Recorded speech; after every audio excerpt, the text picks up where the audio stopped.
"You're not invited to Christmas this year," my father snapped, his voice sharp enough to slice through the silence of his kitchen. "Fine," I replied, calm, steady. My thumb hovered over my banking app.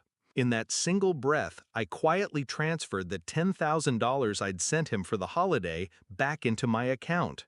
2 taps later, the chalet reservation in his name, our family's supposed winter haven, was gone. By morning, I had 20 missed calls, and one message that made me laugh out loud. I should start at the beginning, shouldn't I? Not with his words, but with the years I wasted believing he loved me the way a father should. When I was a child, Christmas was the one time he played the role. Presents under the tree, a forced smile, whiskey poured just out of view. He'd promised that next year would be better. Next year he'd show up for me. I clung to those promises like scripture. But promises rot when they're empty. And over the years, I saw the truth. His love was transactional. His affection for sale. His approval conditional on how useful I was to him. The breaking point came quietly. It was last summer. I called him excited. I had landed a big client at work, my first major deal. He cut me off mid-sentence. "That's nice. Listen, I need you to send me some money. The roof's leaking." No congratulations, no pride, just a demand, as if I were his personal bank. I sent it anyway, because I still wanted his approval. That's how he trained me. But then came the slip.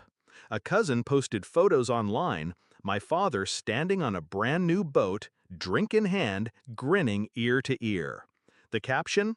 "Dad's early retirement toy." The roof was fine. It was me who was the fool. That was when my mindset shifted. I stopped seeing him as my father.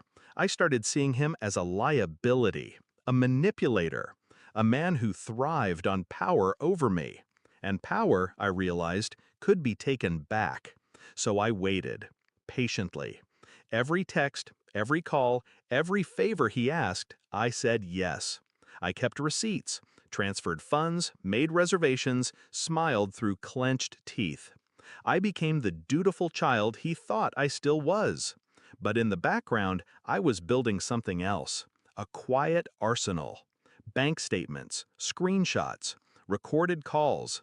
Enough evidence of his exploitation to make sure if the day came, he'd have no leverage left. That day arrived with his little declaration. "You're not invited." The irony burned. After everything I'd given, I was still disposable to him. He thought he was cutting me down, but really, he was cutting his own throat. The Christmas chalet in Switzerland, the one he bragged to his friends about hosting, canceled. The $10,000 holiday fund I had wired for food, wine, and decorations, back in my account before he'd finished pouring his drink. I left him nothing but cold silence. By morning, his fury filled my phone. 20 missed calls, each angrier than the last. And then, the message that made me laugh out loud. "You can't do this. Everyone's expecting Christmas here. I've already told them you were paying.